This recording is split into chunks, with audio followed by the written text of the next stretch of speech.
Om Shri Sai Ram. Sai Ram, dear brothers, sisters, elders.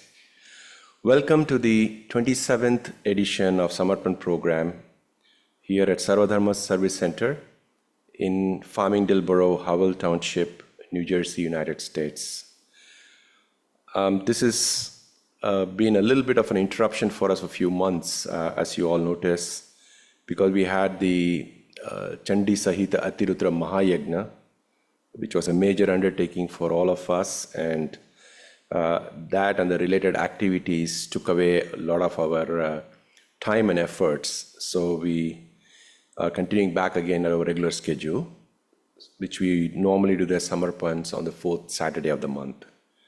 So today, we are very, very pleased to have for the Samarpan speaker for the month of August as one of our very own dear brothers, Ram Dharanipragada.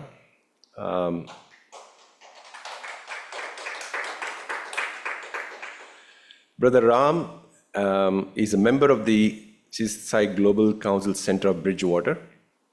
His family came to Swami in early 60s. His grandparents and his aunt spent many years in Prashanti Nilayam and had multiple interactions with Swami, which we will be hearing a bit more today. As a child, Ram visited Prashanti Nilayam during Dashara festivals and got Padnamaskaram from Swami. He was inspired by Swami's teachings and holds them very close to his heart.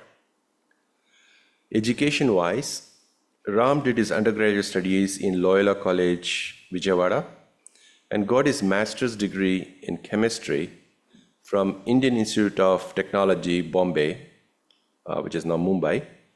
While pursuing his master's degree, he was privileged to have Swami's darshan at Dharmakshetra in Bombay and attend the weekly bhajans.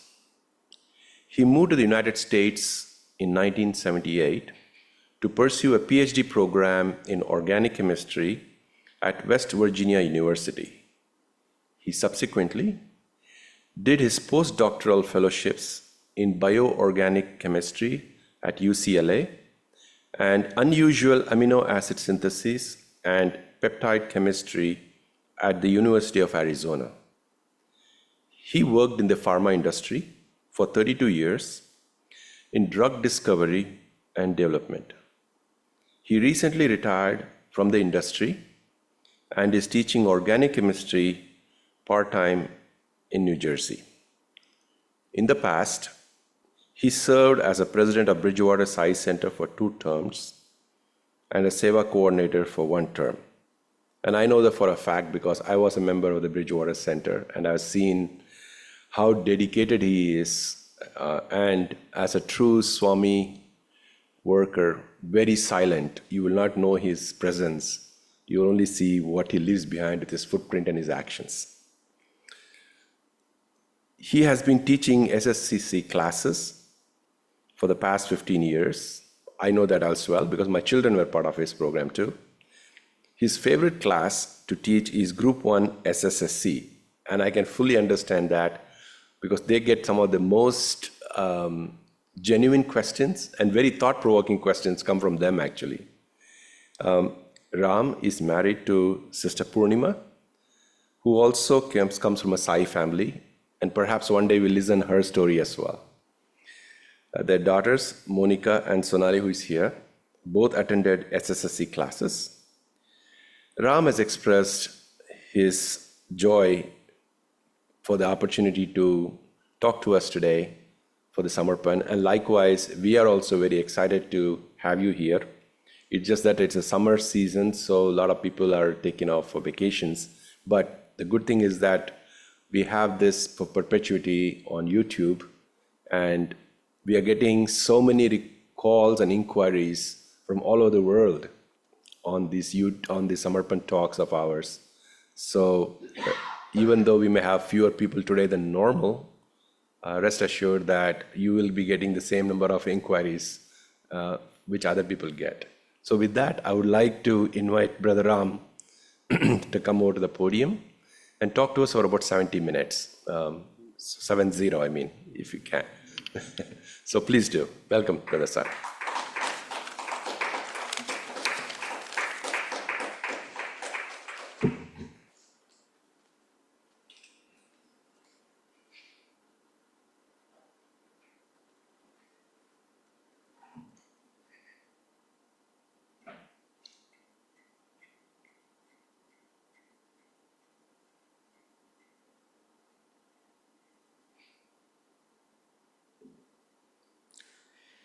Humble pranams at the lotus feet. Thank you for the opportunity to come here and speak. I've known you for many, many, many, many years, so it's a privilege for me. So the title of my presentation is Connecting to God Within, and many of you have had interactions with Swami, darshan, sparshan, sambhashan. Mine was not no such sambhashan, it's really a darshan, maybe sparshan. I got a few chocolates from him, vibhuti packets from him, padnamaskar from him. But always the connection was only from within. And so I want to share with you is, throughout my life, he showed his presence various times. And I was not smart enough sometimes to pick it up. But when you reflect back on it, I found many times that he was one who was helping me all the time. So I just want to talk to you about that. So before I do that, let's just to give you some introduction. My family came to Swami in the 60s. My father's sister, aunt, she had a daughter, and the daughter couldn't walk. So they went to various places in Kerala, all over for medical treatments, nothing worked. And they told about this young Swami. They used to live in Bangalore, so they knew about Swami, and they went to Swami and Puttaparthi. And Swami, first time they saw him, he called my aunt by her name, said, Suryavati, how are you? And she was really shocked. How does this person know my name? And he said, don't worry, I will take care of you. And then eventually he gave her a flat on the East Prashanti back in the 70s, and she lived there all her life, and of course now she passed away, but her daughter is still living. She's 80 years old. But Swami really took care of her in terms of support for her daughter. And her husband, my uncle, he was actually working in the defense, Indian defense in Hyderabad for many years. In 78 when he retired, and he was an accountant, Swami said, you come and take care of the Central Trust accounts. So he came, 78, he came to Central Trust office. And one time he went to Swami's and said, Swami, it's my birthday. How old are you? He said, Swami, I'm 85. Don't worry, you live up to 100. That's what Swami blessed him. And my uncle lived up to 100 years plus one extra week. Exactly like what you... And then till 100th year, he was working in the Central Trust office. And Swami, I told Uncle, we work for a living full time and we don't work as hard as you do. So he would go in the morning, come back for lunch, and then go back in the evening again, come back at 8 o'clock, 9 o'clock, looking after the accounts. And so he knew everything about all the projects, and he was really... Swami really liked him because one time he said, even one naya paisa doesn't come this way, that way with him. That's what he really liked about him, that kind of sincerity. So that's how we came to Swami. And later on, my grandfather, grandmother, they settled in Puttaparthi, and they both passed away in Puttaparthi and so on. And my father was actually he was the most righteous man I ever saw, but he never went to temples. But Swami told my grandfather that your son is a Daivamsa Sambuddhudu. And he was a Daivamsa. Everything he did was so correct and righteous.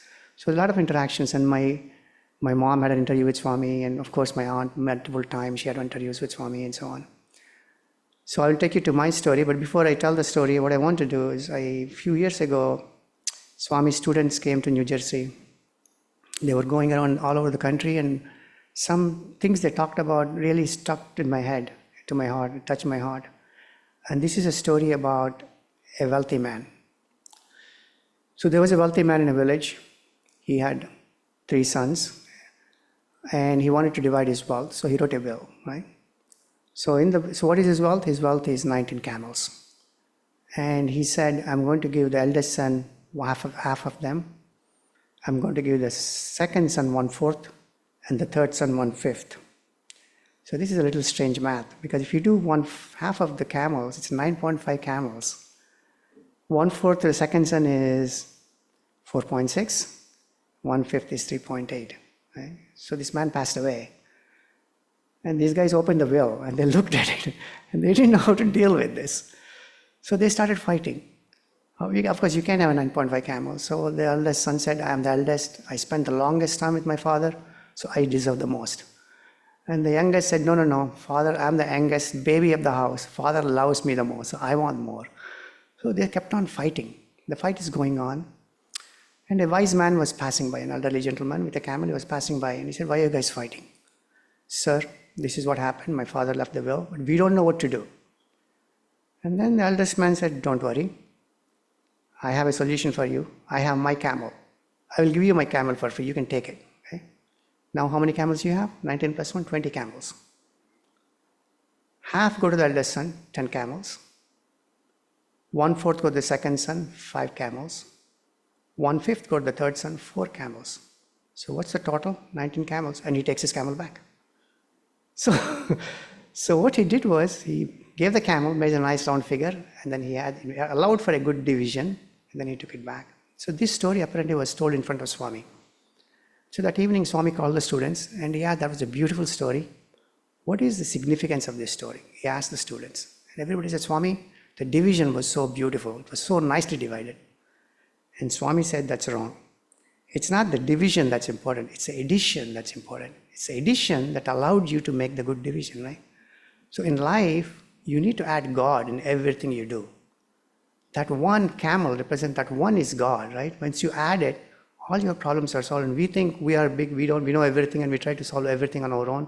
Don't do that. Add God in every little thing you do. Your life will be simple. So I just thought it was very profound. I just stuck in my head a simple math that how Swami looks at things in a different way. So yeah. And then he also talked about Shiva Parivar, right? If you look at Shiva Parivar, and they all have their own vehicles. If you see Lord Shiva, he has a big bull. If you see Mother Parvati, she has a lion. And then you have a Mushika, right? You have a mouse, and then you have a parrot, you have a peacock, and you have a snake. But if you think about this, in the real wild life, they're all arch enemies. Nobody gets along with anybody, right? A lion and a bull, a lion eats the bull. A mouse and a snake don't get along. And a mouse and then the snake and the peacock don't get along. They're all arch enemies. Yet, in this family, they're all harmonious together. And Swami asked why. The reason is because they're focused on their mother and father. All of them, they're totally focused on the parents, on God. That's why there are no conflicts in the family. So you make the God the center of your family life. You have a much peaceful life than otherwise. So I just thought that would be something I took away. That's what I took away from that, and it stayed with me for a while. I'll tell you some stories that happened to me. I used to work for a French company for almost 29 years, a French pharmaceutical company. So I used to go to Paris quite often, some presentation or other. And in 2016, I was coming back. I was in the airport, and the Paris airport was packed. Coming to New York, all American tourists, more packed than usual. And I was kind of wondering why there are so many tourists, and all elderly people, all 60 plus. So when I sat in my seat, there were 2 ladies next to me. And I asked, where are you coming from? And they were a part of that group. They said, we are American tourists. We are from California, Los Angeles. We are going via New York, and then from New York we go. We went to see holy places in France, southern France. Apparently there are many holy places, and also Spain. In many of these places, Mother Mary appeared to somebody or other at various times of the decades.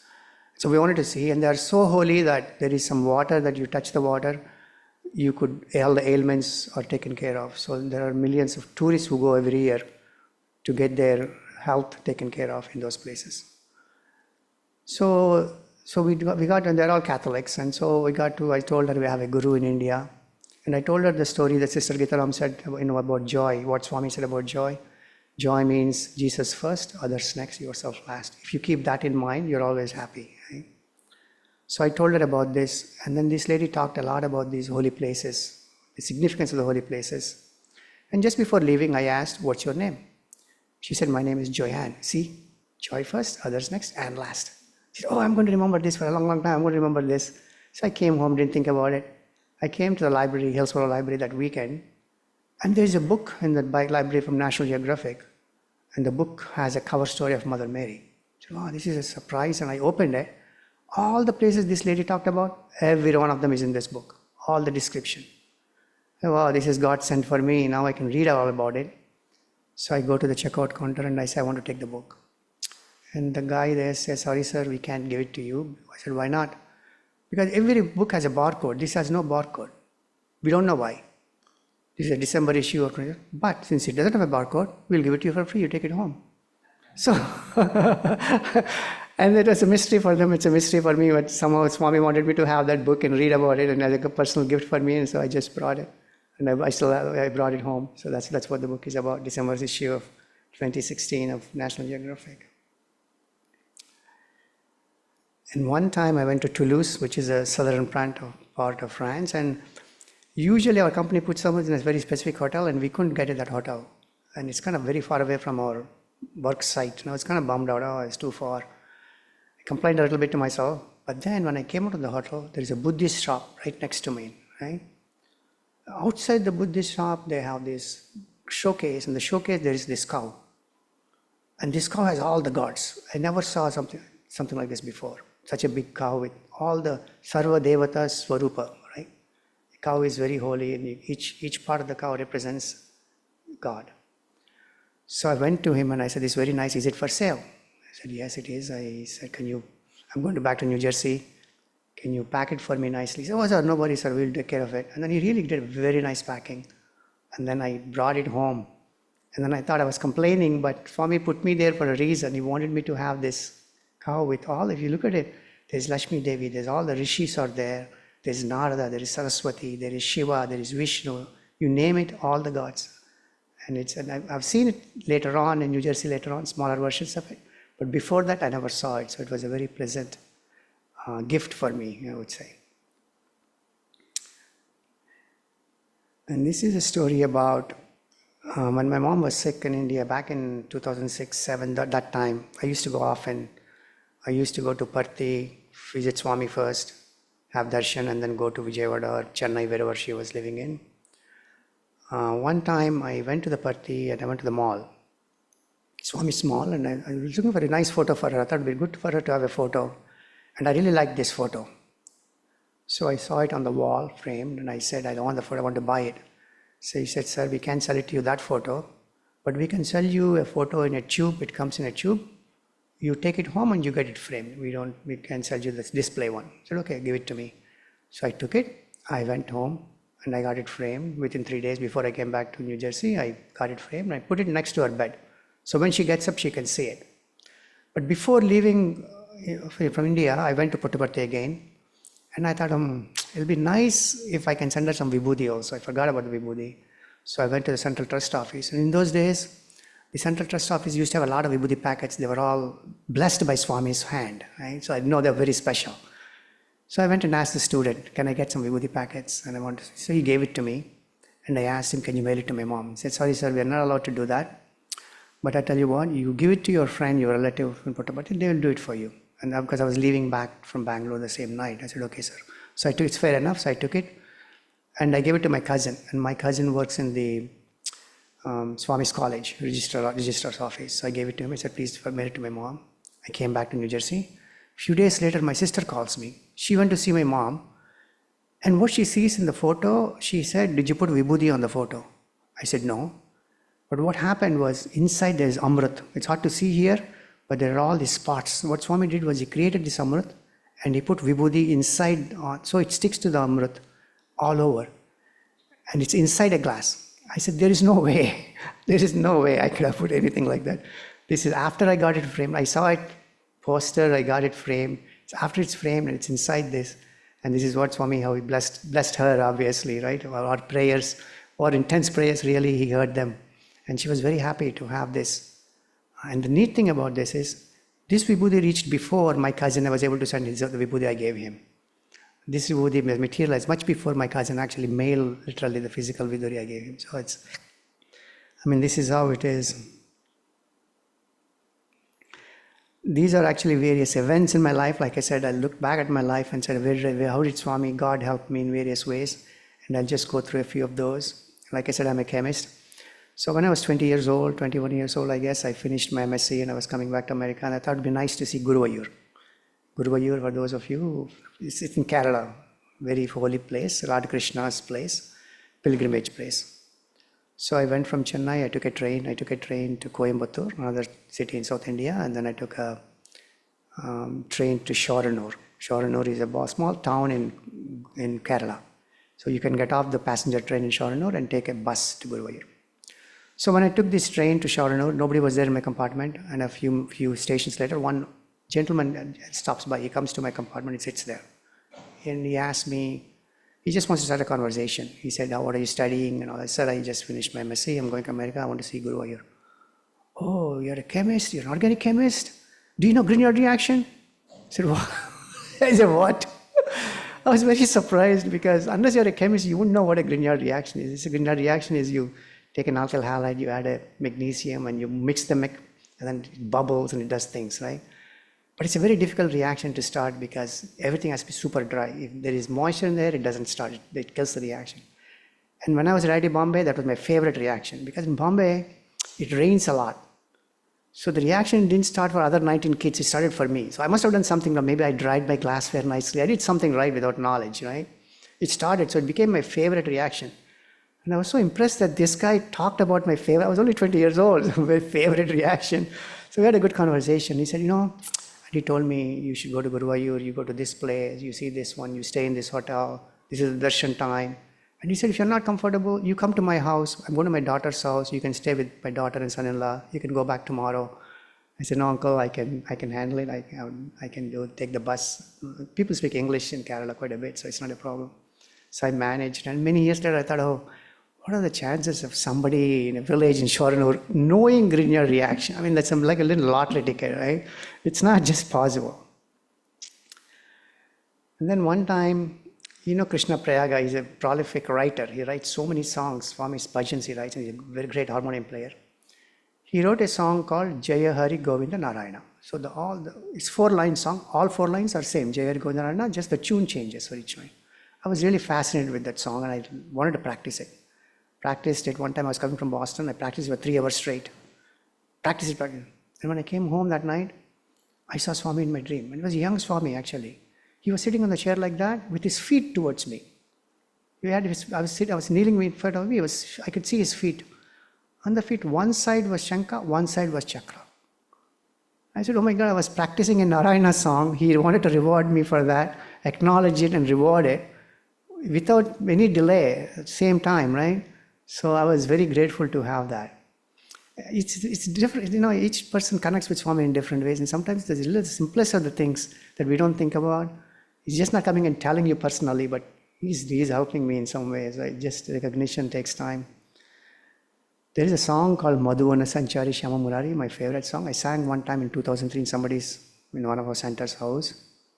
And I liked the song and I sang it. And that night I saw Swami in my dream. So I was walking on some street and this car stops by next to me, a white Mercedes Benz. And the door opens and the driver says, you want a ride? I'll give you a ride. It's okay, I hop in. Mercedes Benz, who wouldn't want a ride? But when you get in, inside the car is all God's pictures. Shiva, Parvati, Narayana, you name the God, all gods are there. I looked at this guy, the driver, and said, Bhagavan Satya Sai Baba in India, he has the same kind of car. This guy has a very knowing look. He looks at me, he smiles, I know. And then I just get down, I just get off. My dream is over and I get off.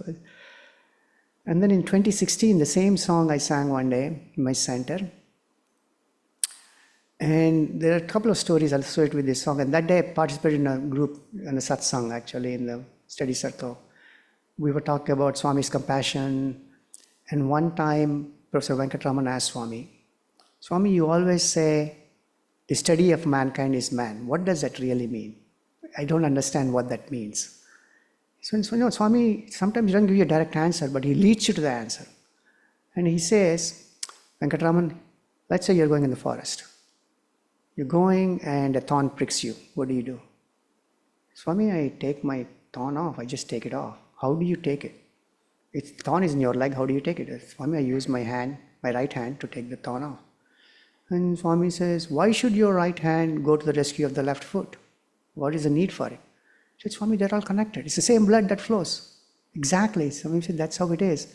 So when a section of society is feeling pain, you should feel the same pain because you're all the same. That's what you mean by study of mankind is man. From the body, you learn how to live. The body is teaching you how to live, right? That's one story. And the second story was, talked about Swami was in surgery one time. He had a hip surgery, I think in Bangalore. I don't remember the year, 2003, 4 that time. So he was being wheeled into the from the one to the room operation theater, and his hip was hurting actually. And Swami called Satyajit, one of them, and he says, and this guy thought Swami wants a pillow or something to make him comfortable, move him. That's not what Swami wanted. Swami said, you see all these doctors here, 20 of them, they came to see me, take care of me. Make sure you give them tea and coffee and then biscuits, crackers and snacks. And the attendant was very surprised. If you and I were doing it, I would be thinking, how can you take care of my pain? And this is not what Swami thinking about everybody else. So I told those two stories and I went home and I got this dream. And in this dream, I saw Swami sort of walking, limping a little bit, but he was having so many saris and he was giving saris away. And I was sitting in the darshan line. I don't know what, some courage I got. I ran to Swami. Swami, why are you doing it? You just had your surgery. Let me help you. Can I help you? That's what can I help you? He was very happy, very happy. And then he gave me, and then I just got up. And then a few days later, actually, we have a house in Vijayawada, my father's house, and we own the house. And we gave it for downstairs, upstairs for rent, and downstairs we just use it when we go. And this upstairs man actually belongs to a Sangam called EK Sangam in Vizag. So he calls me and he says, we'd like to make a free homeopathy clinic. We're looking for a place. Since you guys are not downstairs, is it okay once a week we want to do it as a homeopathy clinic? And of course, I said, yes, of course you can do that. And today, 1,000 patients are registered. And that guy still, he does in the daytime, morning times, he does all the yagnam in the upstairs. Homams he does. And evening time, he has 3 doctors who come. And then he uses the facility for this seva that they want to do, that Sangam wants to do. So, how these things get connected, I don't know. The next one is one time I went to Paris for a presentation. I went there just for presentation, just one day presentation. Next day I was coming back. But sometimes the big pharma companies' communications isn't that great back in those days. Apparently they changed the hotel on me where the presentation used to happen.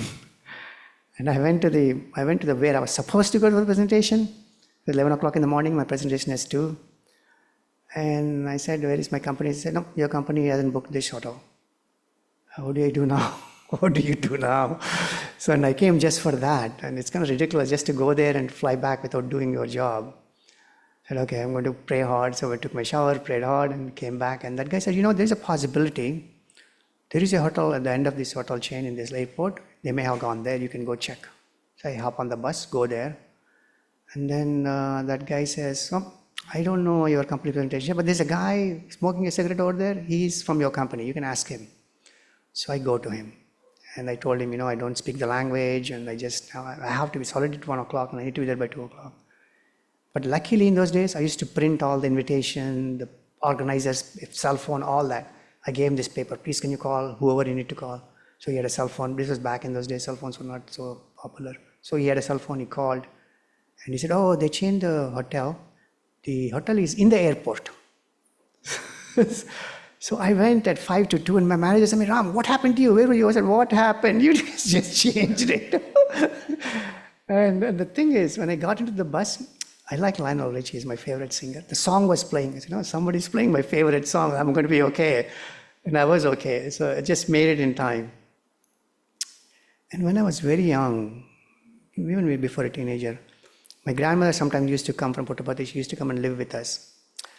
And this lady believed in cooking everything homemade, right? We had a garden, and in Telugu, I don't know what you call it in English, it's called dondakaya, tindal, I think, right? So dondakaya is what it's called.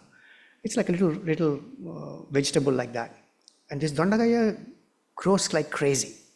It grows wild, and it gives you so much yield, okay? Very tough plant. And my grandmother didn't want to waste money. So she made dondakai kura, dondakai papu, dondakai pachadi, dondakai pulsu, dondakai peru, whatever you can think of, creative ways she made it. I couldn't take it. I was a kid. I was like 1 week, 2 weeks or over. I said, Bamagaru, please, you have to change it. She said, no, why something else when you have this at your home? So one day I had this brilliant idea. I'm going to cut the dondakaya off. I took a scissors, big scissors, to cut the root off. Because if you do that, the dondakaya is my enemy now, right? If you cut that off, she won't have the supply. And luckily, my mom saw that, and she came running behind me with a big stick.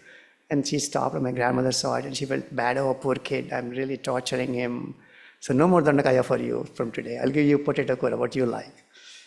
So that has passed. That was 40, 50, 60 years ago, right? And when I was in Bridgewater sometime, a few years ago, I was thinking, I was such a rotten kid. I mean, she was trying to teach us how to be careful, how to be resourceful, do what you have, use all that, and I was being a rotten kid. So maybe I'll send small money. Her name is Durgamba Karu. In the name of Durgamba Karu, I'll send money to Ishwaramba Foundation. Okay, a small amount. I write a check. I went to Bridgewater Post Office. So I go to the post office, and then there was an old lady in front of me, in the 80s, late 80s, I think. And she came, the reason she came there is she has a bond from 1935. She wants to cash the bond, post office bond.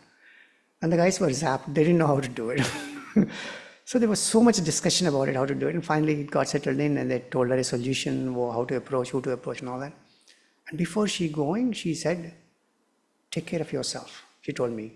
I said, you take care of yourself too. And then she got into this car, and I was following her car.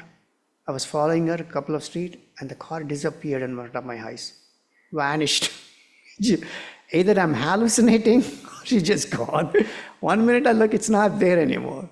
So now I was thinking, that old lady, I was thinking my Bamagaru, and maybe this is how she showed up, that day to acknowledge what I did, or how our interactions back then. So that was interesting.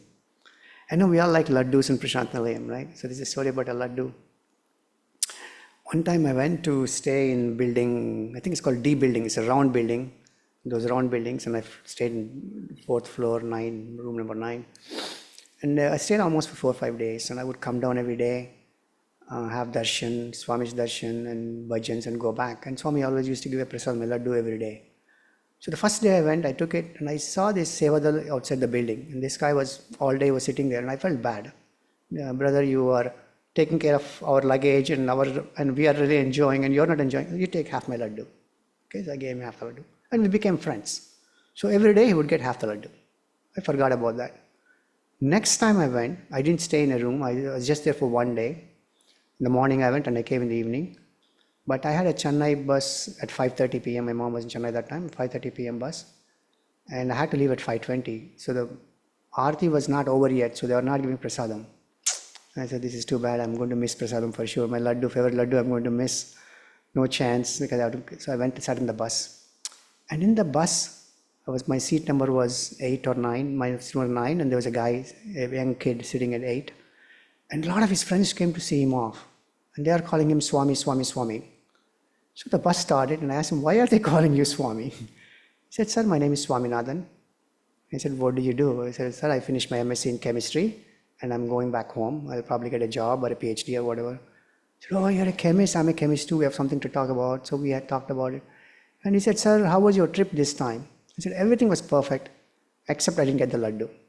Don't worry, sir, I have an extra laddu for you. He takes a laddu and gives it to me. I said, how come you have an extra laddu? See, just like you, my friends thought I would miss the laddu, and they brought me a laddu to the bus stop. But while coming out, I know the guy who gives laddu, so I took a laddu from him. So and I thought, okay, this is Swami is rewarding you right away, because I took care of I gave the Sevadal, I guess, he's a perfect accountant, right? And one time, I was flying, I don't remember what airline it was. I was reading a book on Swami in the flight. Some strange person comes to me. He says, are you Swami's devotee? I said, yeah. I have some amrit for you. My mom, dad, the amrit came from their photos, and you can have some of it. So we called the flight attendant, and then we get a cup, and he pours some for me, and I took some of them. What are the chances of that? And after about 25 years, my 25th anniversary at my company, I came out of the parking lot. And when I came out, and I was thinking, oh my God, I survived 25 years in corporate America. I had like 24 managers by then, multiple mergers, multiple cutbacks, ups and downs of pressure, drug discovery, pressure. How did I survive? This thought just came to me. Next to my car was this car. I never ever saw this car in my life in that company all those years. It says Krishna. It's right next to you. Right next to you. You can't even go wrong there. I said, oh my God, that Krishna, somebody is staying next. You think you are super good and you are this, you are that, but it's someone next to you who is taking care of you. And that's why you're able to survive. That's why you're able to do whatever you wanted to do, manage to survive. And this is how it is. It's just very subtle ways he teaches, very subtle. And 90% of the time I don't recognize it. 10% of the time I recognize, I capture it. It happens all the time for all of us. One time I went to Frankfurt. So they asked me to spend 3 months in Frankfurt. We have a facility there, just to share my expertise on some peptides and so on. So I went. First weekend I go to the flea market. First thing I see in the flea market is the Shiva. It's a Panchamukhi Shiva. You can see the 4th face on the other side and the one in the top. And Ganesha doing prayer to his father. Very unique, super unique for me. I never saw anything like this before. I never even knew there existed Panchamukhi Shiva, and so just brought it. It's in our puja room. And one time we went to Atlanta to see Amma Karunamayi. She was doing some yajnam, homam, and then we went to see it. And in those days, we used to do this mother's prayer. Swami compiled the mother's prayer, the mother, greatness of the mother. And we used to have my kids read that prayer every day. And what my wife, Purima, found was on the floor was this Ishwaramma photo. You see on the back of this, way in the back, there's a Mother Ishwaramma. That photo was upside down in the entire big hall. She just picked it up. It was Mother Ishwaramma photo, sitting. And in 2003, we were a very small center back then. It's not even an official center. It's more like a bhajan group. So Krishnaji used to give all these satsang programs, devotional musical programs he used to give, right? So we took a video. I took a video of that and I made a copies. There were about 12 members in my center. I made 12 copies. In those days, it was a VHS copies. You know, I make copy. I gave 12 copies to everybody. Everybody in the center has it. And that night, Swami came into my house in my dream. He was sitting where Papa Swami sat there and he called me. He said, "Nuvu Bangaru Tandrivi." So in Telugu, I don't know how to explain it. It's an endearment. It's a good thing. If Swami says you're a Bangaru Tandri, he is very happy. And big smile on his face. He was very, very happy. What all I did was nothing. I just made a copy of the satsang, of the bhajan, and then just gave it to everybody, the devotional program. That's all. And then 2019, I'm an SSC teacher, so once in a while I do write plays for our birthday program and all that, Swami's birthday program. I wrote a play on significance of Guru. So we talked about Shirdi Baba's life, actually, and made a program. And that Monday, so this program was on Sunday, the Monday when I was in my office, in my corridor, some acquaintance actually comes and sees me. He says, "Ram, I wanted to see you because I just went to Shirdi and I have some vibhuti for you, and this is for you." The next day, he gives me Shirdi that he got from Shirdi straight that weekend. We already talked about the Ishwarama photo. And one time we were coming to a retreat and I was supposed to run a workshop. We came from Boston and the car breaks down, and believe it or not, it broke down once inside the retreat. Once we came inside the retreat in Poconos, that's where it broke down. And I called the AAA guy comes and he says, "Dude," he says, it's a Memorial Day weekend, nothing is going to happen. You do what you're supposed to do here. After 3 days, you come Monday morning, you come to our garage, it's open, and we'll take care of it. Don't worry about this car, we'll take care of it. It'll be safe in the garage. You can't do anything now. Whatever you're supposed to be doing, you should be doing here. You do it. It was that preaching that as though he knew what I was supposed to do. Just don't worry about your car. Focus on what they gave you a job to do. Pay attention to the workshop. That's what you're supposed to do. So, and then one time my mom was coming from India and she was going to turn 80 years old. We wanted to celebrate a birthday here. So we got into the plane, and so we took her from Chennai, Madras to Bombay, and Bombay we got in the Air India flight. And it just thought occurred to me, oh my God, this old lady, how is she going to, it's a long journey. It's a direct flight. Direct means, I think we were stopping in Paris. But still a long flight for an 80-year-old lady to manage. And how am I going to manage? I hope she's going to be okay. So believe it or not, I was in the aisle, middle seat, my mom was in the aisle. And next to me was this lady. When the plane took off, she opens a book and she starts reading the book. And it's all in Tamil. And I'm in Telugu, I don't read in Tamil. But it looked like Swami Sastotram. All the letter and the word, the structure of it, and at the end is Swami's feet. So I asked her, are you Baba's devotee? She said, yes, I am. I asked her, what do you do? Where are you going? She said, I'm a physician. Oh my God. I said, you're a physician. You're a physician. My mom is sitting next to me. Why am I worried about this? She said, I'm a physician in Chennai, but I do also research. So I'm going to present a paper in Seattle, a research paper in Seattle. But my brother lives in Kendall Park, New Jersey, so I'm going to visit him for the weekend. I said, okay, thank you so much. I'm so worried about my mom. Now you are here. Blood pressure goes up, down, whatever, you'll take care of it. In Swami's form, you are there in Swami's form for me. And that weekend, actually, I took my mom to Kendall Park. Kendall Park, there is a Durga Mandir near Princeton. And believe it or not, as soon as I went, I saw that photo of Kulwant Hall waiting for me on the table. That Kulwant Hall photo, I don't know, maybe you can see it. Let me just see. Yeah, right there. So Kulwant Hall photo waiting for me. And I thought, oh my God, this lady said, Kendall Park. She's a physician and she was visiting her brother. And this is how Swami appears in the form of that photo, just to bless. So we brought it home. And this is about Heineken. You can ask, what is Heineken doing in a Sai thing, right? So the story goes that one time I was reading a book. Rita Bruce, I don't know whose book it was. They talk about this devotee from Australia. So one day Swami comes to this guy in Darshan line. He says, Heineken today, Heineken tomorrow, and shakes his head and walks away. And nobody understood why is Swami talking about Heineken in the Darshan line. So apparently this guy, what he does, after the Darshan, he goes out of the ashram, have a Heineken and come back. Every single day he has a Heineken. Swami knows this. You can't hide it from him.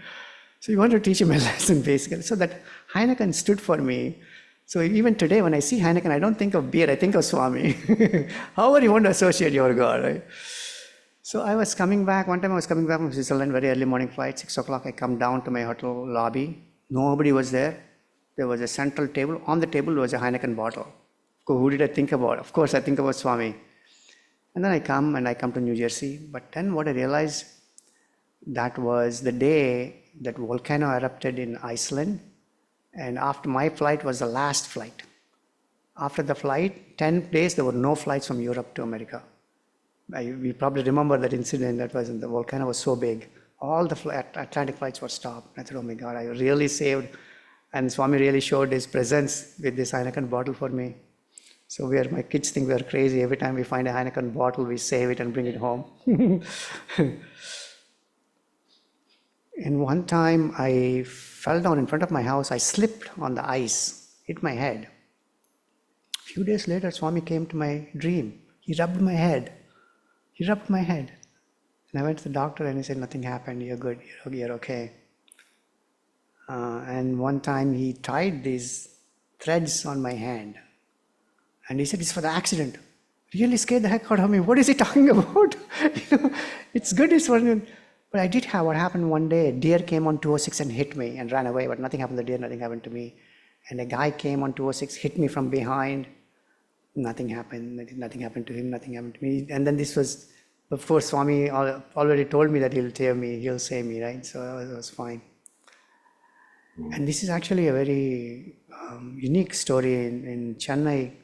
In 2005, we went to see Swami as a group, United States group, I think. 500 people, it's a huge number of people. And then we went from Bangalore, we took a train to Chennai. Both my kids, my mom was there, all 5 of us were there. We get into a taxi in Chennai. And there are prepaid taxis. You pay 150 rupees and you get in. Taxi starts going. Just a few minutes later, not even outside of the compound wall of the train station, one more guy comes in, pushes himself inside. What is going on? So India, they drive on the other side, right? The driver is on this side and I'm in the middle, the front seat, and this new guy comes. And the new guy starts to drive. He starts to hold the steering wheel and and they start fighting. And all, my family was in the back, my mom, my kids. And the car comes out to the Mount Road. Mount Road is a very busy road in Chennai. It's like a highway, right? And the car is going and these guys are fighting. And I really got scared. My wife, she said, I'm going to call the police. What's going on? And they've argued and they pull the car to the side. They say something in Tamil and the other guy, the original driver, gets off the car. The new driver goes, takes the wheel and drops us. We go home and I ask him what happened. He said, sir, you don't know what happened. That guy's daughter is sick, so this guy is mentally ill. He shouldn't be driving. So I drove you. I said, oh my God, who would? I didn't think about it, but then I thought, who really cares, right? Who would care to come and move that driver away and put the new driver in? And it's all, we're just coming back from birthday, it's all him, how God takes care of you. And my father passed when I was very young. My father passed when I was only 13 when he passed away. He passed away in a car accident. And my brother went to see Swami in Whitefield. He was studying in BMS Engineering College. So there are thousands of people in Whitefield, right? Swami straight comes to him. And he tells him, Minayanapoyadu, nen chuskuntanu. Your father passed away, I'll take care of your family. And then he gives him a bunch of vibhuti and walks away. And one time my uncle was crossing train tracks in Satyanarayapuram, Vijayawada, and his dhoti gets caught in the train track. He falls off on the track. And the train was coming. And somebody pushed him out. Some unknown force pushed him out of the tracks.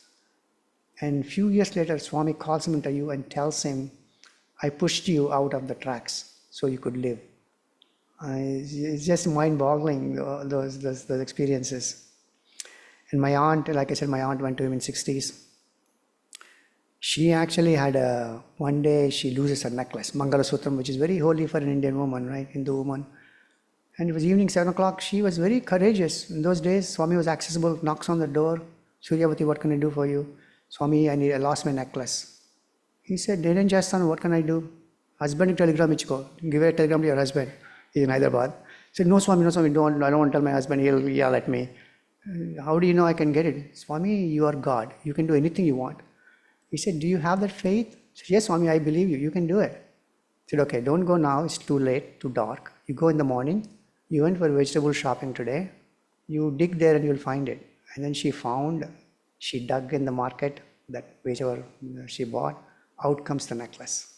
And then she comes to thank Swami. He said, you should be careful. You have to be more attentive when you go out. You should pay attention to these things. And then one of my other uncle, he's a doctor in Bangalore, he's a homeopathy doctor. He used to be diabetic, so in those days, insulin was only resource, right? He used to take insulin injections every day. And there was some contaminated batch. So his arm swelled up so much. And the doctor said, you need surgery. It's very dangerous, you should get surgery. He went to Swami. Swami said, no, don't do surgery, I don't need it. And he just gave him vibhuti. You write vibhuti every day, apply vibhuti every day. And he did apply vibhuti, and then out came it just burst, the wound burst, and all the blood came out, and he didn't have to do anything.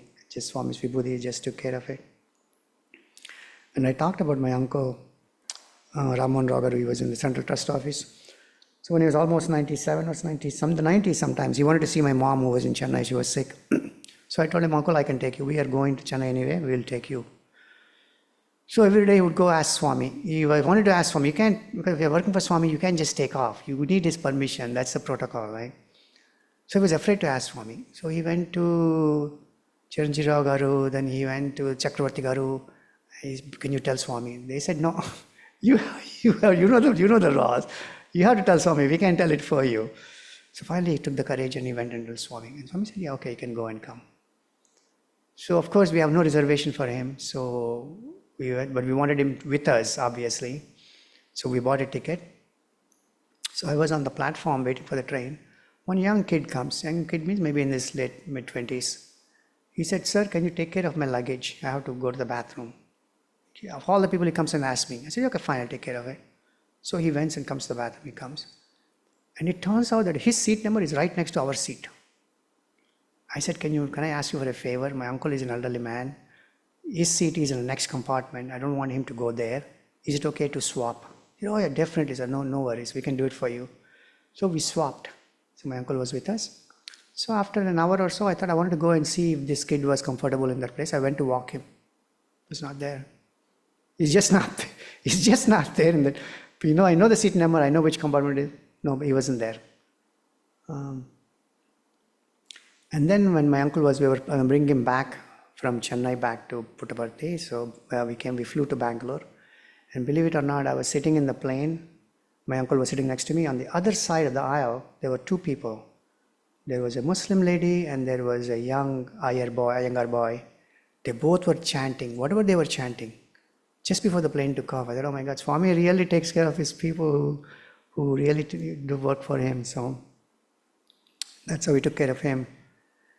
When I first came to America, I ran out of all my money. I was a kid, I didn't know how to manage. My mom gave me $300 and I put a deposit here, deposit there, and my roommate ran away with somebody gave me a TV, ran away with it.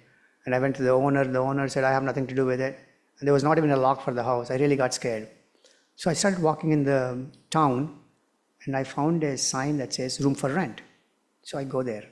There's this old lady, 80-year-old lady, is lying on the bed and she had an attendant. And I told her my sob story. Story is, I'm supposed to get paid, I'm a teaching assistant, but they're not paying me yet because I don't have a social security number. That number takes 4 weeks to get the number. They said, I'll pay me once you get the number. And I ran out of all my money. And she tells that attendant, let him stay for free. He can pay when he gets paid. Till then, he doesn't need to pay me. He can pay me when he gets paid. And she did. I mean, she allowed me to stay for, and then she was so nice. She said, you know, it's $150 is too much for you. You get a roommate. That way you pay $75, you'll pay $75. That's what happened eventually. That way you can, my grandmother. And there's a friend of mine, I told the story, and this guy's from Nigeria, he gave me $5. So I bought lots of potatoes and onions, survived for 10 days, making potato curry every day, and it's my favorite curry anyway, and rice. And then I got paid, I got my number and I got paid, and just go back, how God takes care of you. And the day my mom passed away, I was in Paris that day. In my hotel, at 4 a.m. in the morning, jet lag, I was flipping channels, I saw Swami. They showed Swami in Paris hotel. Because Swami passed away, he left his body on April 11th, I guess it is, right? And my mom was May 7th. They must be talking about him. I didn't understand what they said, but 30 seconds, his thing flashed on the day that she left her body. So, and when I went to get married and meet my wife, after I met her the next day, I went to see Swami. He threw a bunch of chocolates and I picked up those chocolates. So it's a blessing for me. How much time I have? I'm probably running out, right? Okay. And my mother-in-law, actually, when we were in Boston, she had to go to surgery. And after the surgery was done, she has a heart surgery, and surgery was done. And that guy said, and there's an American doctor, a white man, and he said, he went to India. And he told me, rattled off a few names. I went here, and I said, I went to Puttaparthi. So what? Why did you go to Puttaparthi? I said, well, I worked in the hospital for 3 weeks. In the surgical department and heart surgery, and my mother-in-law was very happy. The person who operated on her worked in Swami's hospital. And when we came back to from Boston, we came back to New Jersey, and we bought a house in Hoover Avenue in Princeton. And we were staying in a hotel to close the house. Next to my hotel room in the balcony, there was this Catholic lady, I guess. She was reading her Bible for 3 hours on the same day. So somebody is really doing something good for us today. And then when we moved to our new house, I always wanted to learn Surya Namaskar. I never learned that. I wanted to learn those mantras on Surya. One uncle in front of my house, every day he would come out and look at the sun and do the Surya Namaskars. And I went and asked, Uncle, please, can you teach me? So he came to my house and I still use it. He taped it for me. Just a few minutes, couple of minutes. Adityaya Namah, Suryaya Namah, Mitraya Namah, all that. Surya Namaskar starts with Mitraya Namah. You're my friend, right? You start with a friend. I'm just very grateful to have that opportunity. And before my younger daughter was born, a week before, they installed the Hanuman statue in Durga Mandir. And the devotee comes, he looks at my wife, she knows she's going to have a baby, gives so many grapes on a Tuesday. And the next Tuesday, my daughter was born, so that was a blessing. And one time I was in Vijayawada, when I go to Vijayawada, before leaving my house, I garland all my parents' photos and come. So I went to get some garlands. I got into the rickshaw and I told him what I wanted. I want to get these big garlands I want. And that guy said, I told him where I wanted to go. He said, no, sir, don't go there. I will take you to a separate place. And then he takes me to a very special place where they had one. But every 5 minutes, he looks at me, he laughs, he says, Babu Garu, meer santoshanga undali. Every 5 minutes, he will tell me, you need to be happy. You have to be happy. You be happy. Constantly, be happy, be happy, be happy. And I just thought, who are you? Who are my spiritual teacher here? And then one time Purnima was coming back, first time she got a green card, she came back herself. And when she comes to the London airport, they said, "Did you know your ticket is upgraded to business class?" At the time, she didn't know what a business class was. I don't know, okay, whatever. You have to pay anything? No, you don't need to pay anything. It's all paid for. And then she comes in business class and she asked me, what did I upgrade? I said, no, I didn't do anything. So we don't know who upgraded it, right? So, and of course, I'm a chemist, so many explosions in my lab, and I was saved many times. And then even 2010, one time a car came and hit us before we went to see Swami, nothing happened. In 85, one time I was finishing my PhD, and I was applying for postdoctoral fellowship, and my friend said, you know, at UCLA, there's a Professor Michael Jiang, he's taking students postdoctoral fellowship, you should apply to him. I applied. And so a few weeks later, I get a letter from Germany, from Francois Dieterich. And this guy says, my name is Francois Dieterich, I got an appointment at UCLA, your resume was sent to me, I really liked it, if you want it, the job is yours. Totally out of the blue, right?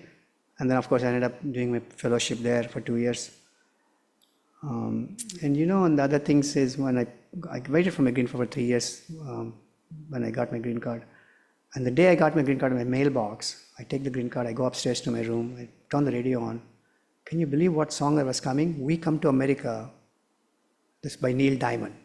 That song was coming, We Come to America to Realize Our Dreams. Oh my, it's like a lottery ticket. What are the chances I get my green card and this is the song that comes? And when I came back, one time I went to India and I came back and I was staying in a hotel in San Diego. A car stops by in front of my hotel, the light. And they play my favorite song, Hello by Lionel Richie. I thought, oh, this is unbelievable.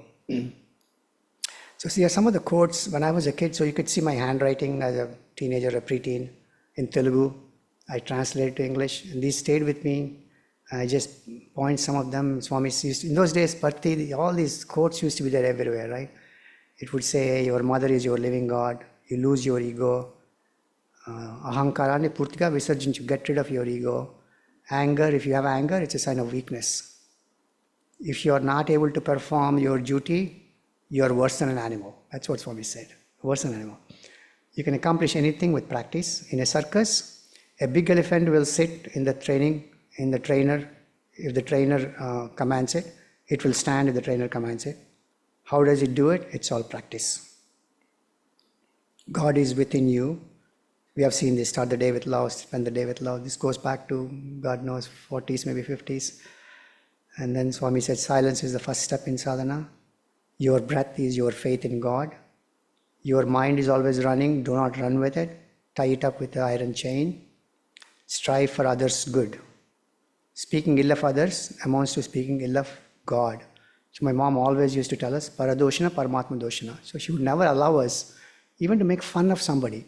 Even just a little fun of mock somebody, she would get very mad. Swami said, Paradoshana, Paramatma Doshana. Just remember that. Don't do that, because when you do that, you're insulting God within that person. Speaking ill of others, especially in their absence, really bad. And Atmastuti, Paranenda Uddu. Don't praise yourself and blame others. That's not the right spiritual way to live. And I will end with this with a video. This is one of my favorite videos. And this talks about what is actual tapassu, thinking about God. What does tapas mean?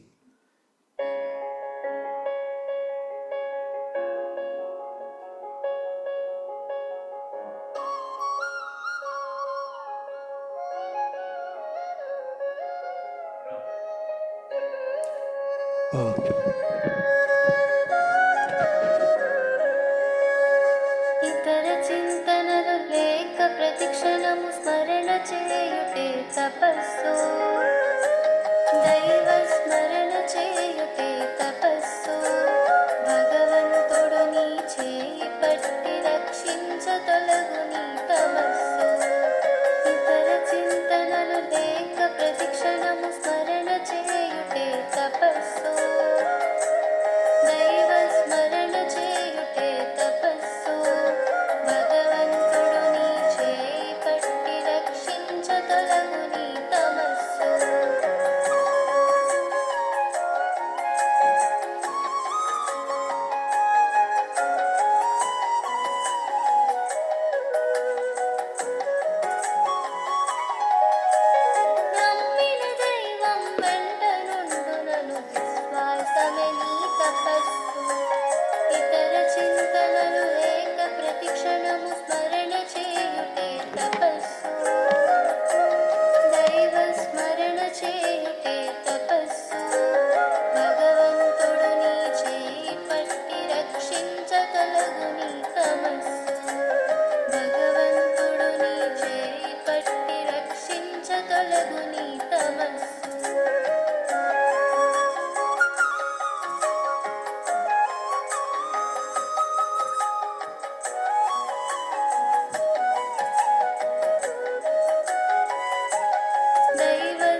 Yeah, so what the song says is, Itara Chintanam, without thinking any worries, always think of God and know that He will protect you. He will take care of, get rid of your ignorance. Your tamas will get rid of your ignorance. And that faith, if you have it, you'll be happy all your life. And this is, yeah, so that's my last slide. I want to thank you for this opportunity to present and share. Sai Ram.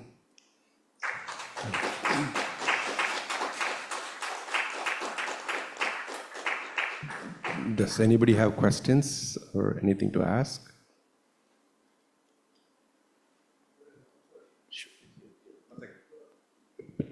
A simple question. At the retreat, you had a car problem. What was it? What happened? What happened to the car? It just stalled. No, what was diagnosed? What happened? Why it died? Why it stalled? Something the engine broke down, the oil need to be changed. I'm not sure what exactly happened. Okay. So it's really, it shouldn't have happened. It shouldn't have happened. So we were able to take care of it. So we had to wait 3 days, obviously, till Monday. Okay. And then we took care of that at the garage, yeah. Thank you. Yeah, some engine problem. Anybody has any questions or anything else? Oh, yeah. That's good to know. So I guess nobody has questions yet, right? So, okay. So let me. Not me. My mom had an interview, and that's also an interesting interview because at that time she was, we all have humans, we have our usual desires. Our son needs to finish college, our daughter needed to get married. She had all these questions in mind, what she was going to ask. 10 days she sat and Swami called her. She saw Swami, she forgot all that. And then she said, what do you want? I said, Swami, I want wisdom. Gnanam kavali. That's what she said, Gnanam kavali. He was very happy with that answer. He said, you always make sure others are happy. You pretend you're happy to keep everybody else happy. That's your job. But I know you very well. You natakal artha, you play dramas. But Swami will take care of you. You will get wisdom. And then he blessed her and gave her vibhuti. So yeah.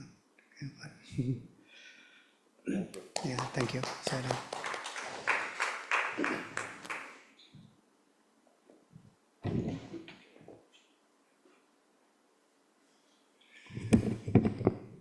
So thank you, Brother Ram. That was actually a very interesting talk. I was mesmerized by all the incidents. The funny thing, couple of things I noticed. One is that you said you didn't have direct sambhashana with Swami, but I think all the dreams you had, he was basically having the same thing. Because Swami did say in one of the speeches, and I remember this because I had a dream and I get up and when I put the Prashanti website, the first words of that day after the dream I had a fantastic dream that time. The first words I hear is, this was from 1996, I remember that thing also, 1996 September Janmashtami Day speech. And he says in there, in dream I'm real, in waking state I'm real. In dream you are not real, in waking state you are not real. That was the lines he said, right, that was the first sentence I heard for that day. And it is so true in your case, whatever you had was really sambhashana with him. It wasn't that you can't say you don't have a sambhashana because the dream itself is real with us. 1 second, let me give the microphone so people can you turn it on? Can you turn the microphone? I came here on Savratri Bhajans 2023, I think it was a year, or 22 maybe. When I went home, I had a dream of Swami. First time I was coming here to have a bhajan. I know it's a very special place for me. Swami in full form I saw that day. We didn't have a conversation, it's just a Swami's dream after the bhajan, after coming Sure. here. Yeah. Yeah, I think the words came a little less. So the thing is that you came to Sarvadharma and the same day you had a dream of Swami. So that's fantastic. So the second thing which I noticed, which I wanted to bring it up was, you said about the body, the right hand, the left toe or something like that, right? That is the same body. Believe me, we are having the same thing with our Swamis people around the world. We are all one body. I realize that because, just there, my family is in Netherlands, and this is the first time they're going there, and we try to reach to the Swami devotees there. And the president of Netherlands calls, and she says, there is somebody local, and this lady has been talking to me non-stop. She is taking care of their transportation. She's taking the center, and she's so interested in Sarvadharma. She became a member of Sarvadharma, and the president of Netherlands, she wants to be a member of Sarvadharma, and they are telling everybody else to look at the service we are doing, and they want to come here. When they come to New York, they do come quite often, I'm told. They said they would definitely want to come and stop by. And, my family feels like they are there, part of them there. That's why they're approaching them. They're taking them today to their center, and they have the program for Ganesh thing they are doing there. So, and these are all Dutch people. So, we are all one entity. It is so clear with that, with the Swami's Leelas. So with that, I think we'll thank you again for making a wonderful talk. One day, like I said, we like to hear your family stories as well, So we look forward to hearing that. And thanks, Monica, also for coming today and joining us. Brother Sudhir, if you can come and felicitate us. Please, Ram, please do come here. Come.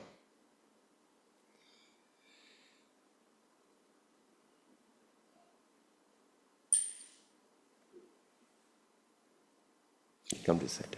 Sudhir bhai, come that side. They'll be in the camera range. So.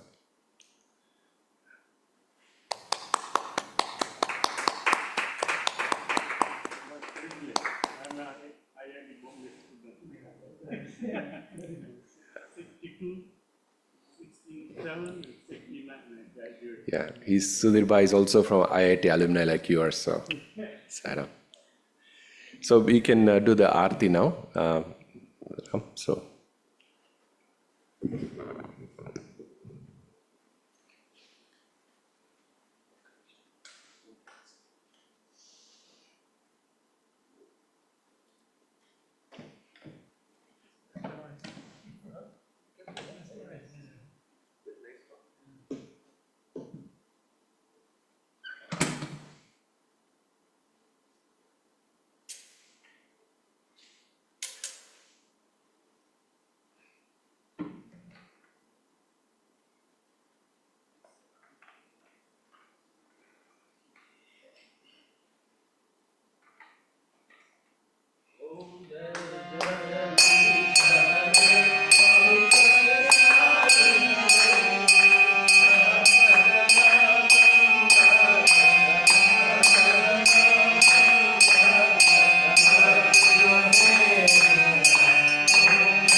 प्राणपते आश्रितकल्पलतिका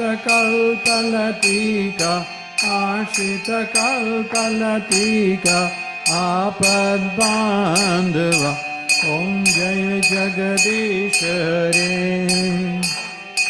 माता पिता गुरुदेव हरिहन्तयुनिवे स्वामी हरिहन्तयुनिवे नाद ब्रह्म जगन्नाथ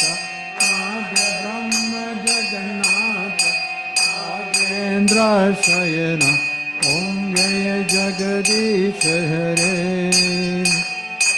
ओंकार रूप ओजस्वी साई महादेवा सत्य साई महादेवा मंगल आरती अंधुको आरती अंधुको मंगल गिरिधारी ॐ जय जगदीश हरे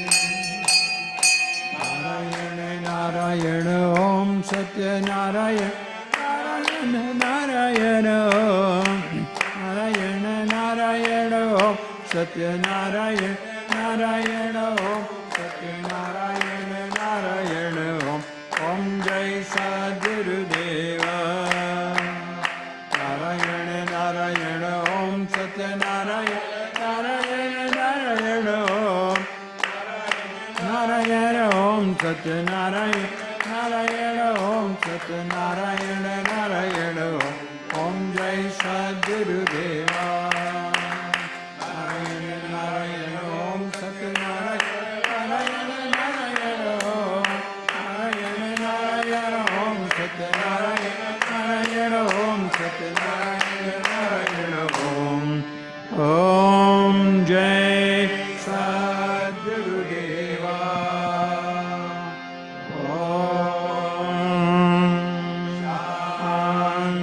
शांति शांति समस्तलोका सुखिनो भवन्तु समस्तलोका सुखिनो भवन्तु समस्तलोका सुखिनो भवन्तु ॐ शांति शांति शांति जय बोलो भगवान श्री सत्य साईं बाबा जी की जय जय बोलो भगवान श्री शिरडी साईं बाबा जी की जय जय बोलो साईं माता जी की जय